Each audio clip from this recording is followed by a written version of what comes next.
Businesses are like children. You create a business, you build a business, you put your heart and your soul into the business. It's not about the money it generates, it's about what the business provides for the people it provides it to. Well, and I will say some of the people that I have had the opportunity to meet in life are not financially wealthy, but they're free. If people tell me no, and it's something that I really feel I want to do, or that I'm driven or drawn to do, like, I'm going to do it. And if you think I can't, then you can sit back and see if I can. Hello and welcome to Hello Moxie. I am joined today by the amazingly talented fellow Ashburnite living in Virginia lady who also happens to be the owner of my favorite breakfast restaurant in town, Aww. the amazing Angela Goodman. Angela, how are you today? Oh, good morning, Nicole. Thank you so much for having me on Hello Moxie. I'm really excited today. Yeah, so I would love for you to tell our listeners a little bit about you, who you are. And I feel like that changes from one day to the next. I feel like I'm always doing something different. I feel that. You know, it's funny. I am a serial entrepreneur now, converted from corporate America of about 15 years. And I have multiple businesses. The restaurant that you referred to was my first foray in 100% entrepreneurship for myself. And then I also help small business owners with their financials and their business. And I'm a mom of two. I got two girls, one that's off to college these days, and the other one who's about ready to go into high school. And I'm an animal lover. I've got 3 dogs, 2 cats, and a zoo at my house. So what's in the zoo? 3 dogs, 2 cats, and a zoo. What's the zoo? You know, whatever animal decides to show up that week, I feel like. So right now I end up collecting animals, which is very wild. So I live in a townhouse, so I'm not on a lot of land. I don't have a whole lot of acreage or anything. All of the animals in our neighborhood end up in my yard. So I had groundhogs for the first 5 years I lived here. They would have babies every spring, and they lived in my flower pots on my back deck. I have birds that nest and lay eggs and have babies every year by my front door. I have rabbits that live also in my front yard as well. So when I go to take all of my dogs out at night, I have to check and make sure the bunnies are safely tucked away. So it's actually God's zoo and not mine. They managed to end up in my yard, and I feel like they're just all comfortable there. There's something about you that brings safety. That is hilarious. Yeah. I mean, I live just around the corner from you, and I will say, like, we have the bluebird, a bluebird house that we put up like 10 years ago when we first moved in here. And I love when the bluebirds come back every year. It's like my bluebirds are my favorite bird. So we have bluebirds. We don't have any permanent bunnies, and definitely not groundhogs. I'm a little jealous. I would love to have some groundhogs. Groundhogs are so cute. Well, I tell you, I have a lake immediately behind my house. So that is actually my backyard is a lake. And I think the groundhogs like being close to a lot of water, but we have actually beavers in that lake. And we have this turtle that I call the grandpa turtle. I lovingly refer to him as that. He looks like he's probably at least 100 years old. His shell is like growing things, and he's about 30 inches from tip of tail to tip of nose. Huge. We actually caught a fish on the lake a couple of years ago. My youngest was maybe like 9 or 10, and we were out there fishing with her little kid fishing pole, and we're bringing in a little sunfish. You know, she's all excited. She's catching one of her first fish, and this grandpa turtle latched onto the fish as we were reeling him in and fought me for the fish. and ended up, it's a snapping turtle, right? So he ended up taking half of the fish with him. So he got breakfast that day, but he had been scoping out our fishing adventure looking for breakfast. And so we helped him out that morning. Well, that's why he's 30 inches long. He's huge. That's he's massive. Huge. We have shark fish back there. That's what we call them, but they're big carp. And they come on the surface with their little fins. And so we call them shark fish. And we have bass in that lake. And we have all kind of like bluegill. Yeah. That's so cool. Well, we have 2 turtles in our house. Those are our only pets. Aww. Well, that's not true. My husband has a saltwater fish tank in his office. Beautiful. And that is like beautiful. That's his baby. It's got like all the soft corals and the Oh, tangs and I like, want to see a picture of it. You need to text me a oh, picture of that fish tank. I I want will. to see It's it. beautiful. He's done a beautiful. He has clams. You know those beautiful bright Yeah. clams. Oh, wow. Oh, it's really beautiful. So he has that. That's his baby. And then he got my girls turtles, but now we're talking about letting the turtles loose. So maybe I can send them to your house. Oh, what kind of turtles are they? They're like those, like he got them like I don't know. They're water turtles. So their little tanks have like water that they swim Mhm, in. mhm. And they're like this Okay, big. I okay. don't know exactly what kind. I'm going to be honest with you. I Are have they nothing snapping to do with the turtles? toad. I don't think they're snapping. They have like a cool shell. Like it's like color, kind of like brighter green gold. I think they're Okay. from like South America. Send me a picture I of don't those know. too. Yeah. We'll see if they make it in the wild. They might. They Yeah. might. I mean, we have thousands of turtles in every single lake over here in Ashburn Village, but the one behind my house, we have so many. And it's funny because during the winter time, you rarely see them. Occasionally, if we get sort of a semi-warm day, they'll come out. This time of year, all of them are on the surface of the water or on some tree somewhere, like piled on top of each other, trying to get warm. Oh, that's so funny. We were in Yeah. Amelia Island in Florida last Oh, week I for love spring break, Amelia.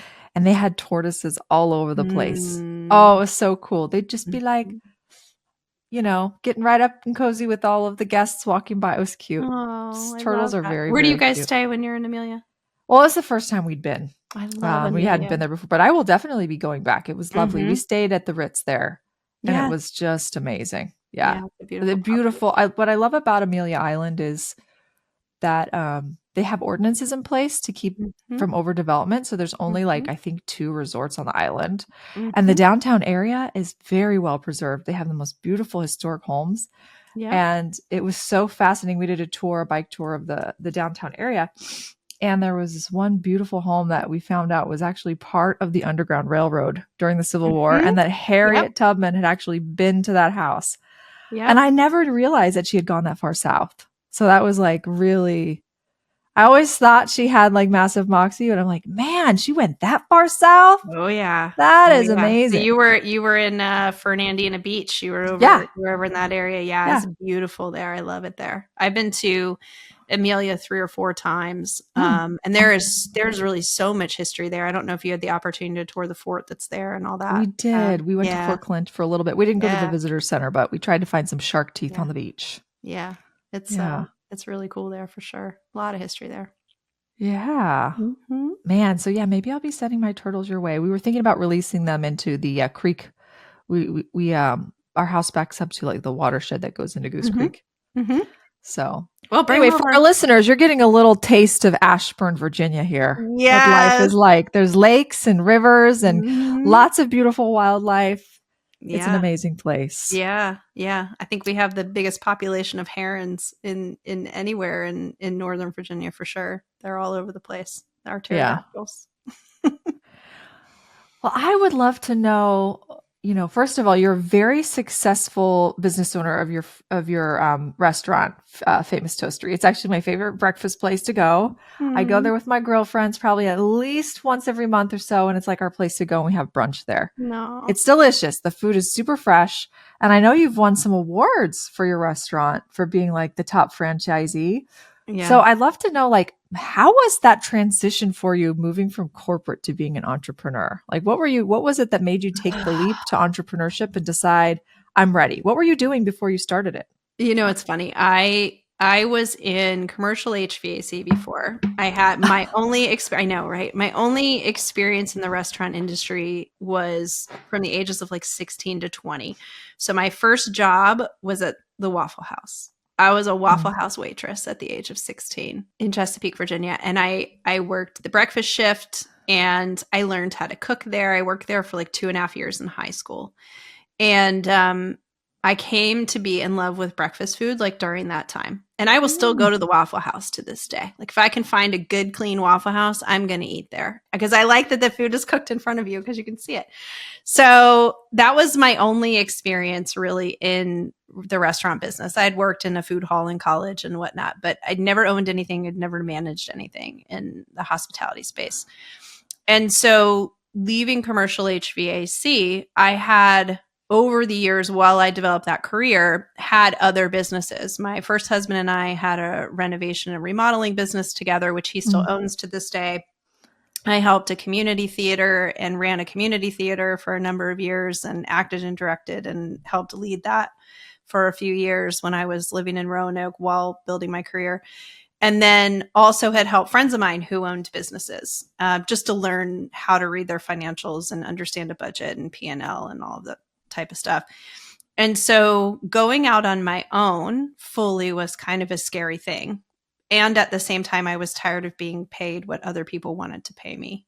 Because I'm one of those people who likes to work hard. And I, commercial HVAC, my clientele in my business were universities and hospitals and, businesses that operate 24 hours a day.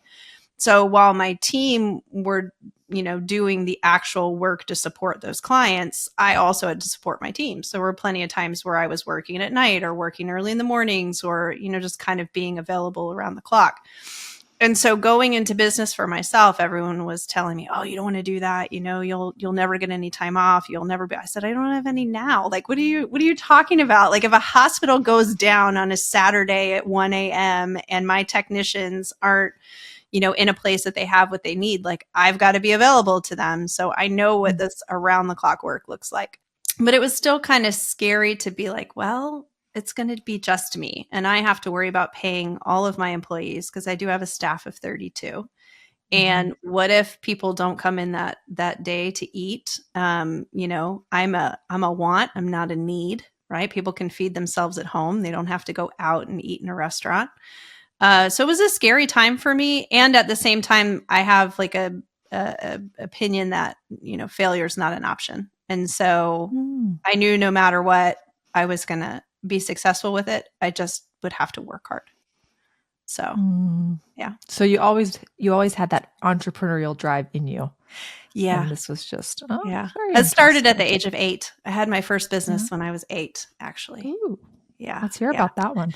I had a candy business. I sold expired candy that my mom, who was a candy merchandiser, would bring home to our family. So her job was to go into convenience stores and grocery stores and order Baby Ruth, Butterfinger, Bonkers, Lifesavers. She was with Nabisco. And so she had to go in and order the next round when things were expiring, pull the expired stuff off the shelf, and then replace it when the candy came in.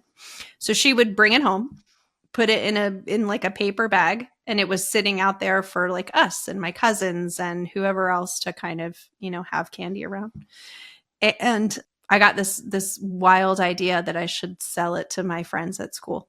So I would get on the school bus in the mornings and I would tell them whatever we had available for that day. And I would assign a price to it and write down what they wanted. And then the next day on the bus, I'd collect their money and give them their product.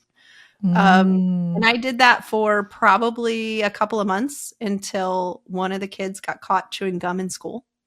And his teacher was very inquisitive about where he got the gum he was chewing from. And because his mother said there was no way that he would have gum in class. And everyone got real inquisitive and he ratted me out and my mom almost lost her job. And yeah, so that was my introduction to entrepreneurship. Wow. And then over time, after the dust settled from that, I was in trouble for quite a bit. But after the dust settled from that, I was that first kid who was doing a lemonade stand or, selling something, when schools had fundraisers, for candy bars and whatever. I was always that kid that was out doing that to try to earn whatever toys and prizes I could get. So that was going to be my next question. When you decided to start selling the candy, what did you want to do with the money that you were going to make? Well, what I did was I went to the convenience store. It was called Wynn's, and it was like around the corner from where my neighborhood was. And I would take the money to Wynn's convenience store and I would buy the candy I actually liked. So I bought Nerds and Three Musketeers and the stuff that I loved Big Red chewing gum. And I would buy all of that Nerds, Three Musketeers, and Big Red Chewing Gum. Okay, Yeah, so I girl. have to know too. Yeah, So girl. you wanted to get the good candy. That was your driver. You're like, I need money so I can get Just the good stuff. yes. So what were the most popular candies that you sold, and what were the rejects? Bonkers. Everybody loved Bonkers, which are obviously Mm. not made anymore, but everybody loved those. Was that a hard candy? Bonkers? Bonkers, no, they were soft. They were Oh, soft like chews. Like, do you know what a cow tail is? Do you know what that is? no. Okay, That sounds so like a Southern candy. a cow tail is it's like a strand of caramel, and inside it has cream in the middle, like this Okay. white cream Never had stuff, it. and then it's like wrapped up in these little pieces. And so, but Bonkers are soft. They're like Oh. they're softer than Starburst, but similar in fashion to a Starburst. Okay. So those Yeah, were the most popular. And what were the yeah. rejects? What did nobody, did you charge a premium for those? No, I didn't. I didn't. I just charged whatever they wanted to get. So, people really liked Butterfingers. Also, that was the Mm. other. That was the other one. People didn't necessarily like Baby Ruth as much. I didn't get as many orders for that, and they were Mm. always buying gum.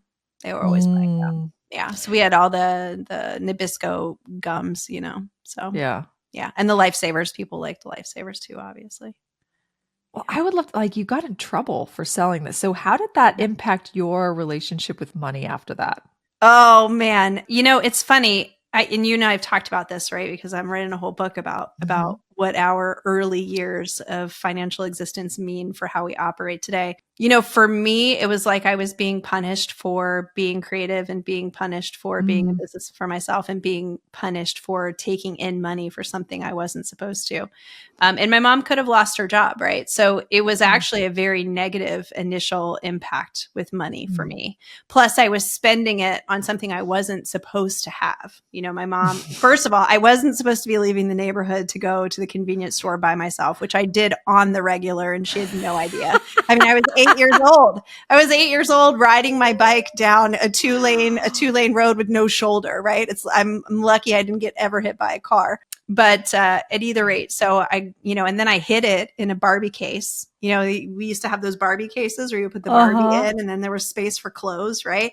So I had my cases did not have Barbies and clothes. My cases were full of the candy I bought from Wynn's grocery store, because I knew I had to hide it in my room, because she couldn't know, number one, that I had been to Wynn's, and number two, that I was buying this candy I was not supposed to have. It was total contraband. So, those memories are things I'd forgotten about for so many years. And then I realized, man, I am kind of ashamed to like take money for things that I do. I am kind of ashamed Mm. for all of that. And that started at a very young age. And so I later learned that was actually some of my financial blocks. When I went into entrepreneurship with the restaurant, I didn't have any issues with setting pricing and things like that, because it's a franchise. So they had a menu and pricing and all of that. But then when I later went into business for myself, coaching people on how to help them in their business, I felt bad for taking money. And Mm. I realized, part of that was a self-worth situation. And then part of it was like, oh, I've always felt bad for taking money. I need to Yeah. change that, you know? Yeah. Very interesting. How do you help your clients kind of get in touch with their underlying beliefs about money? Yeah, it's interesting. So a lot of people don't even have recollection or spend a lot of time thinking about what money meant to them early in their life, or Mm. how it was defined for them early in their life. So I have a framework that I use with my clients to kind of walk through what their initial relationships with money looked like, how they learned about money, how they spent it, how they budgeted it or didn't learn how to do that. And so we walk through that to kind of determine patterns that they've had throughout their life with relationship to money. I have a client whose story is very sad. In his early childhood, he had a very rough childhood with his parents and didn't receive a lot of love for them. And in moments when he wanted to be recognized, he would actually steal money from them. And that Mm. turned into a pattern later in life, that when he wasn't being recognized at work, that he would actually steal from the Mm. business without recognizing that actual pattern. And so unlocking some of that and then rectifying some of it and going back and kind of paying penance for it, is something that's really helped him to change his relationship with money. But until you sit down and really go through the frameworks and look at what your patterns are, like you might not even realize it. I know I didn't. Ah, that's so fascinating. It's so interesting how the almost like the subconscious things that we learn as children, we just don't even think about them. The impact, I mean, you never think that it would impact money and finances. You think, oh, it impacts relationships and all of that. Right. But Right. yeah, fascinating. Yeah. Man, you had such moxie. Like I think about like at a young age, you were already like independent and autonomous and like, bucking the rules and finding your own way. I love it. That's amazing. Yeah. Well, I'd love to know a little bit more about like who is a woman in history that has really inspired you in your life. So I'll tell you, this is such a funny story. So as you said, I was always, kind of a rebel in my own right. Yeah. And in the 9th grade, we had to pick a historical person who we felt that we were sort of in alignment with, and we had to write an essay about that person. And then we had to come in and act out what that person's personality would be like in real life. And after doing the research, on them and who they were. And so I had a friend of mine whose dad was a pilot, and I got myself a flight suit and I did all the studying about Amelia Earhart. Very cool. And I actually went in and had written kind of a skit and a monologue that I felt would have been delivered from Amelia, and did a lot of research on her and her life and her journey. And I got like an A+ on the project because my teacher was like, "Oh my gosh, you must have been just like her." It was really cool. So Amelia Earhart, definitely, she was very much a leader of women as far as the, aircraft industry is concerned, and so brave. Like I to this day could not have done what she did. Like I don't think I have the bravery to get into a plane and fly around the world on my own. And obviously we all know how that ended for her, but to have that level of bravery and to go out and do that when it's never been done by a woman before, and to be fully alone in the early 1900s. I mean, she was just a really cool. Yeah, and like crossing's not a word. Crossing whole oceans. Yes. Yeah. Alone. And you think about it now. I mean, obviously now there's all the technology in aircraft to really help you on your journey. They didn't have all of that back then, and certainly no way to get a hold of anyone as you're on your way or any of that. Yeah. I mean, she was just an incredible trailblazer for women, and just a really cool human, and very, most of what I could find when I researched her at that time was, how much of a smart aleck she was, and very forward in that way. And I really identified with her in that manner. Yeah. You definitely do, for sure. Yeah. So, like, I wonder, like, how much, what age when she was a child did she decide she really wanted to fly? Like, what was it that inspired her? I don't remember that part of the story. It's been so long ago, and I should have looked it up before we got on the podcast today. She was, though, at a very young age, very independent, and always kind of off on her own. I remember that about her story, and always, just dreaming of being in the sky and being in the clouds and flying, and just really cool. At that, you think about it at that time frame. I mean, there weren't that many people in the sky in planes. There weren't many at that time frame. So, for her to be so enamored with it as she was growing up, I mean, it's just really cool. Yeah, that's so cool. I love what you said about, I mean, definitely she had bravery for sure. And you definitely have that too. I think to be able to have the bravery and the creativity at 8 years old to figure out a way to sell that candy. That's pretty stinking brave. Yeah, I don't even know. I don't even know why, to be honest. I don't even remember like why I started doing it. I don't even remember. I think I was on the bus and somebody wanted what I had, and they were like, "Well, where did you get that from?" And then I told them, and they're like, "Oh, or will you give me some? And I'm like, no, I'll sell it to you though. Like I remember, You're I already remember that enterprising. whole, yeah, I mean, I remember that whole conversation. That was always kind of always like my thing. And then of course I wasn't supposed to be doing it. So I had to sneak, into where it was kept to take it all out. So, I mean, I was very sneaky. I was very, very sneaky. I wonder For why. sure. Why do you think you were so sneaky at that age?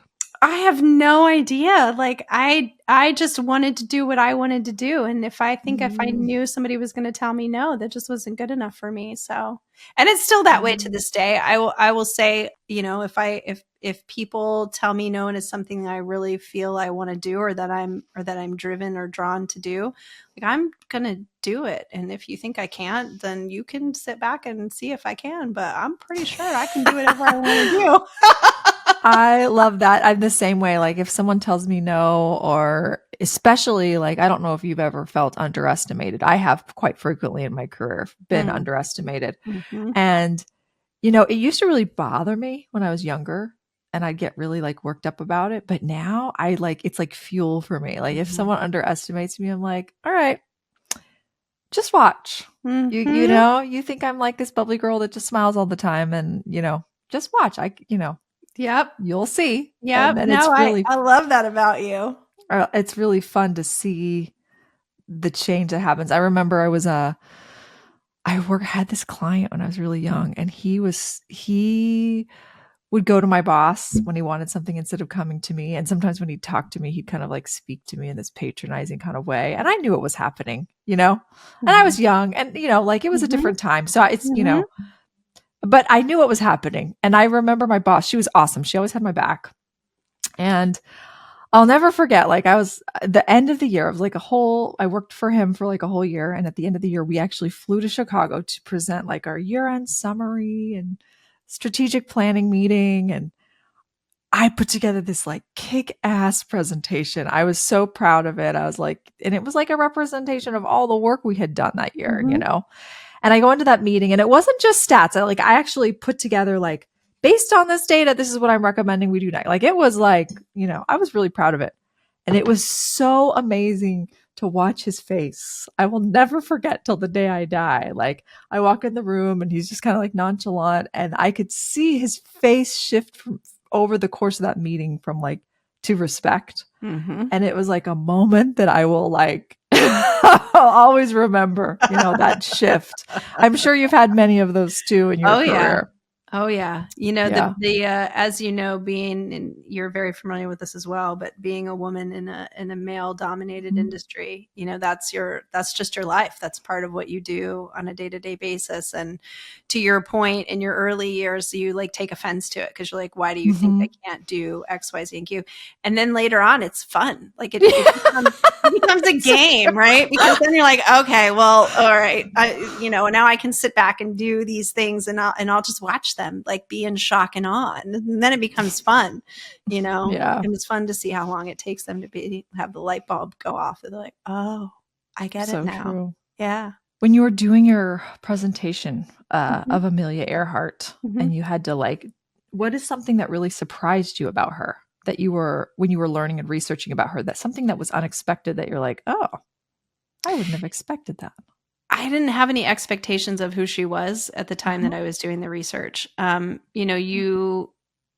was in awe of what she did, Mhm. and the fact that she did it on her own. And of course Charles Lindbergh had preceded her in a lot of the efforts, but nothing really surprised me with Mm. her other than just the fact that she had the gall to go out and do it. I mean, at that time women were, you weren't a woman unless you were married and had kids and took care of your family and did those things, and those were not things that she was drawn to do. So to some degree, that surprised me a little bit that she didn't have that goal in her life.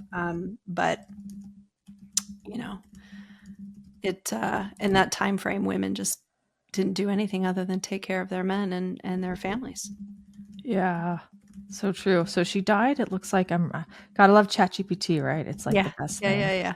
Well, she was never found. She was never Yeah. found. She was on her final round the globe mission, and they never found her plane. So there's no telling what, they think roughly kind of where she went down, but there's no telling what actually happened to her. So You know what's interesting is I'm curious about her mom, Amelia Earhart's mom. Her name was Amy. okay. And so Amy actually, so Amelia Earhart came from, they were pretty well off and educated. Mm-hmm. And it's interesting. It says, instead of pushing Amelia to play with dolls and be ladylike, Mm-hmm. she encouraged her to climb trees, explore the outdoors, and Yeah. build ramps for homemade roller coasters. Yep. And this is so interesting. She actually helped fund Amelia's first plane, a bright yellow Kinner Airster nicknamed the Canary. And she once said, she's quoted as saying, "I had no intention of raising my girls to be nice little girls." Yeah. Yeah. So Yep. cool. Yep.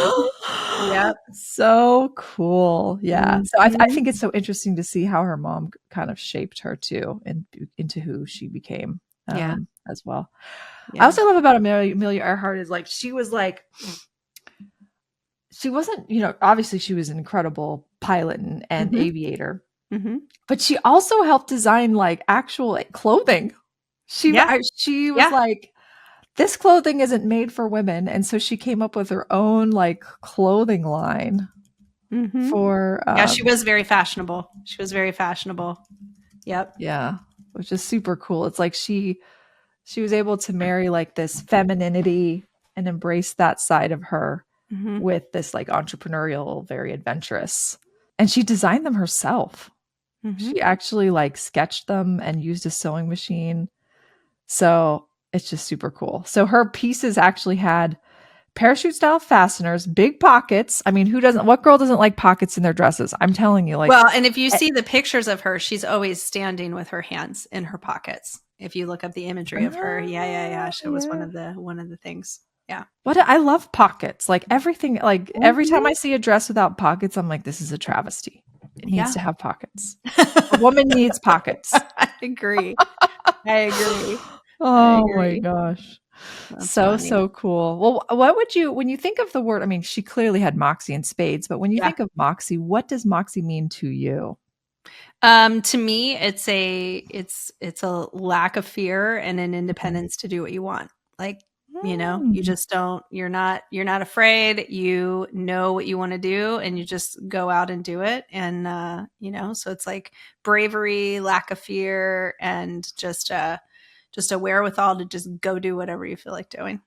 Yeah, it's like you don't care about what anyone else is going to think or say No. about you. You're Mm-mm. just so this is what I want and I'm going to go for it. I believe in this. Yep. Yep. So cool. Yeah. And as I think about you clearly have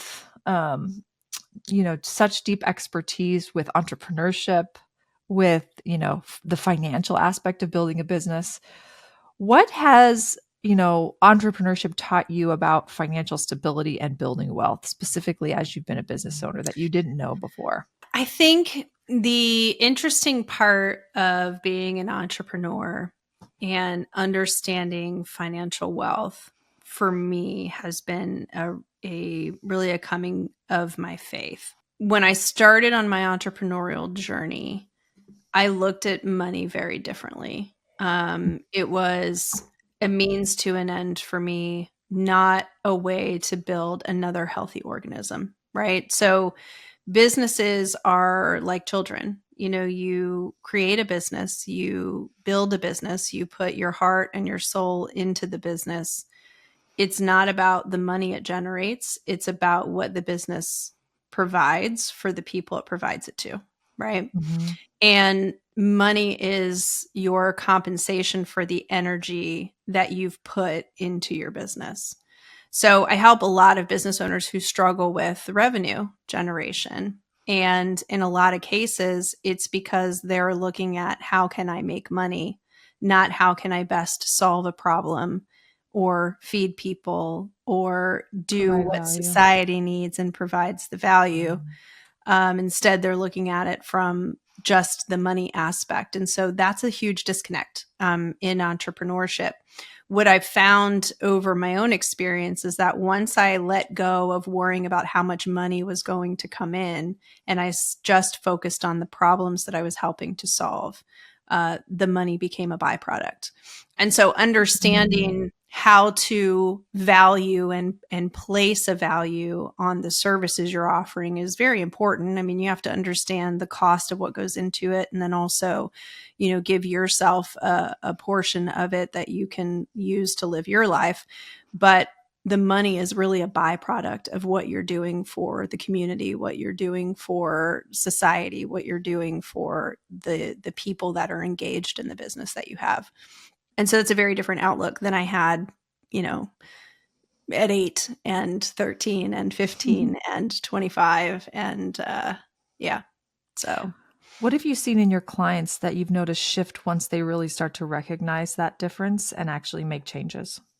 I like browbeat most of my clients because a lot of them, it's so funny. I browbeat them because they'll come to me and they'll be like, "Hey, I figured this out. And if I do this, I can make this amount of money." And I'm like, "Stop talking about money."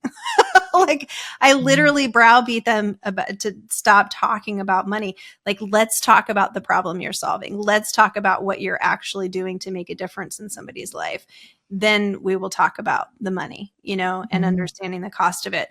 So my clients, once they get that, the money becomes a natural flow for them. I have a client who coaches people and helps them really come into connection with their own authenticity. So it's a very subjective coaching practice. It's not anything that you can specifically tie to quantifiable things. And he was continuously developing programming to make money because he needed to pay his bills. And I said, look, let's go back and create programming that solves the problems that your clients are looking for. So let's figure out what are those, high level problems. Let's figure out how you can best put a program together to solve those problems. And then by the time we got to that and he started interacting with people to talk about how he could help them, then the money started to very, very easily come. And so approaching it from that perspective made a massive difference in his business. And now he doesn't worry about money at all. But it is, it's really a chicken and the egg, and solving the problem is the egg, in my opinion. And then you get the chicken after the egg hatches, right? So that's such beautiful advice. Yeah. What?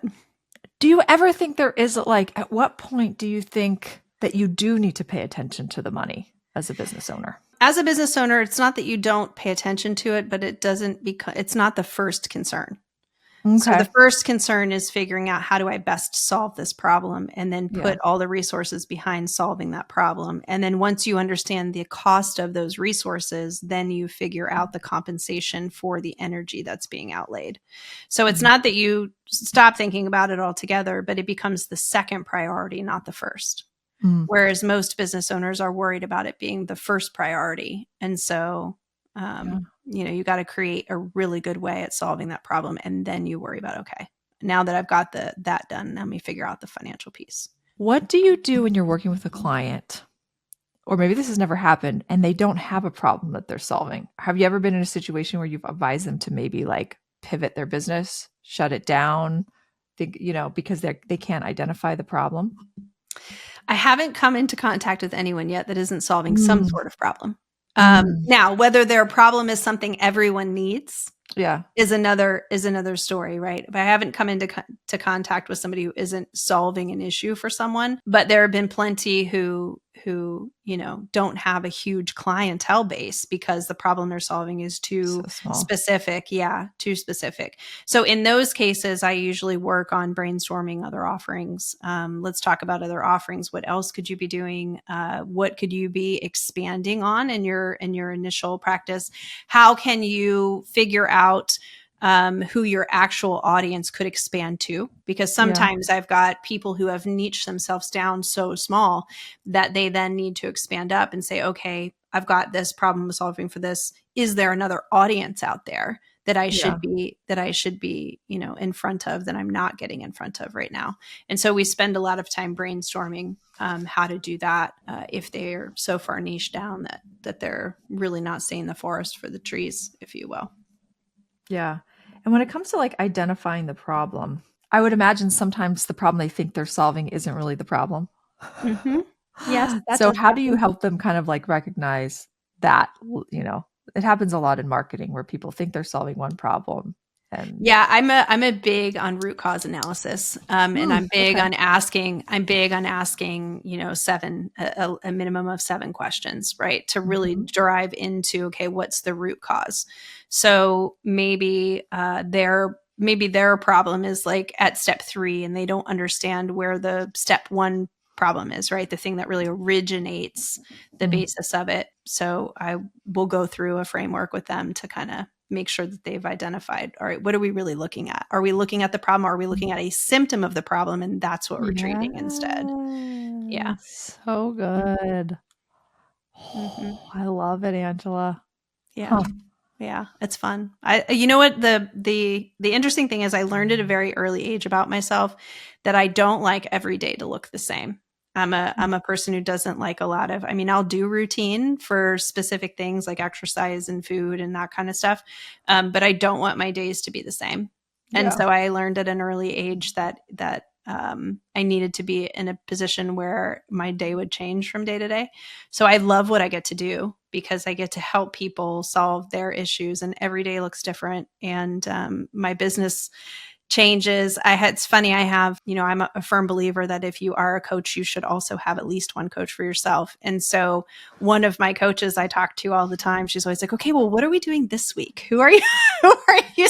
Who are you working with this week? What kind of projects do you have this week? And it changes so frequently. You know, last year I was building a huge event for, 500 people on a massive stage. And that was one of the things I did last year as a part of my job, helping people with their business. And this year I'm helping with acquisitions and mergers. And, so every day is different. And I absolutely love that's what I was built for.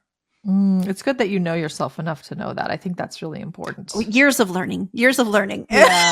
Know yourself and not being like just being like, you know what, this is how I am and it's okay.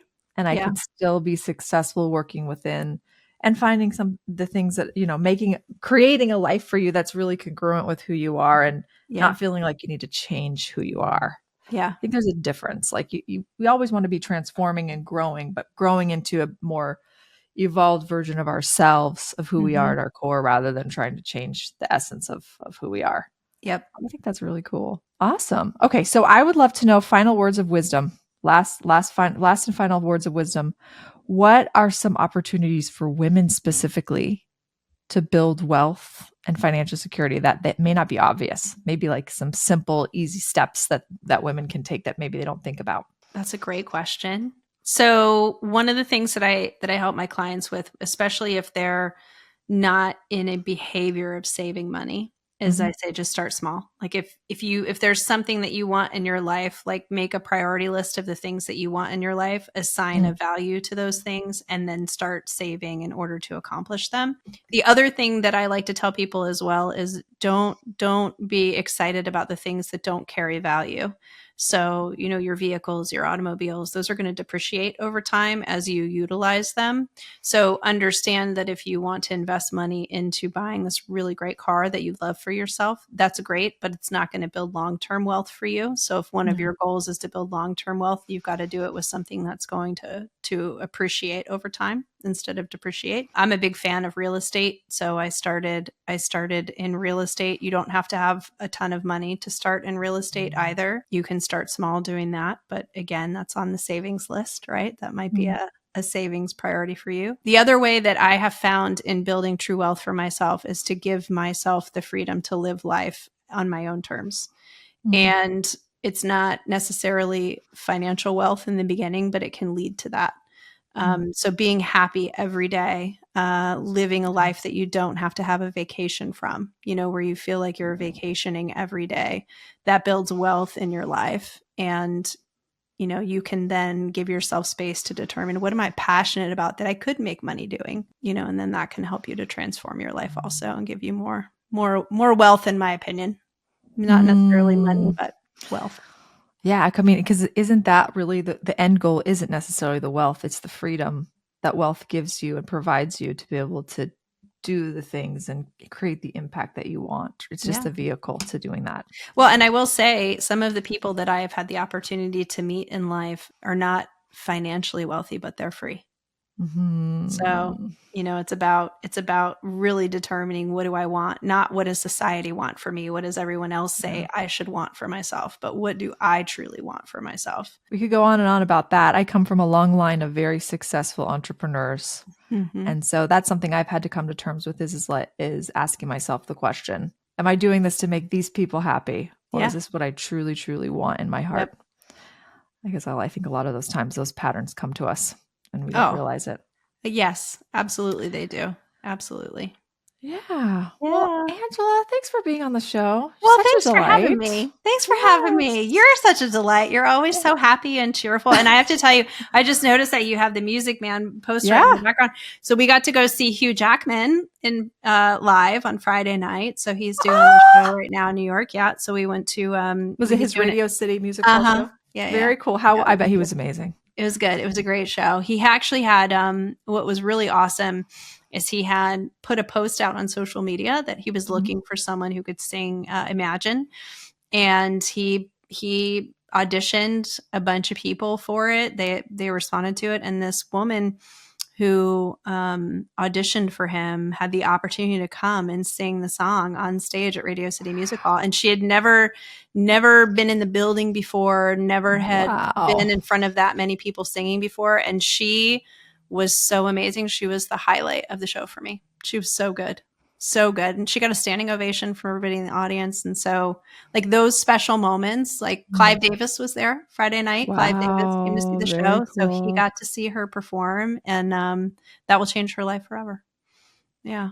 That's really incredible. Cool. She really rose to that moment. Oh yeah. Oh yeah, she did. Moxie. I bet she never performed in front of an audience that large. No, she hadn't. Hugh had said that, and he'd also said that was literally her first time inside Radio City Music Hall. So she had never even been there to see a show or anything. And there were at least 5,000 people there probably on Friday night. Very cool. Mm-hmm. I love Hugh. He was so amazing in The Music Man. He did songs. He did plenty of songs from The Music Man. Oh, did he? Mm-hmm. Did he sing Marian, Madam Librarian? No, he didn't. No, he didn't. 76 trombones. Yes. Oh, yeah. I love him.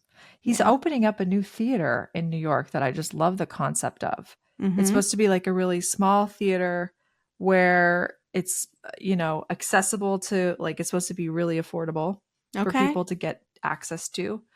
And he's partnering with other celebrities just to like put on like more accessible shows that are like not as much, they don't cost as much to produce, for example. Mm-hmm. Anyway, the concept of it seems really, really cool. So I'm excited to see what he does with that. He's just a good human. He's a really good human. Yeah. Mm-hmm. Yeah.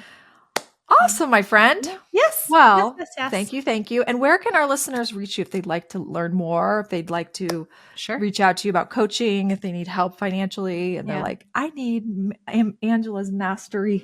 The best place to find me and the quickest way to get me is on Instagram. And my handle is MS, so Miss Angela Goodman.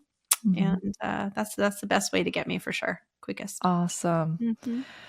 Well, thank you for joining us. And to our listeners, thank you for tuning in. And until next time, say hello, Moxie. That's a wrap for today's episode of Hello Moxie. I hope you felt that unbreakable thread connecting you to the women of the past, to the trailblazing pioneers of today. Their stories of audacity, resilience, and courage are a powerful reminder of what's possible for you when you choose to live with Moxie.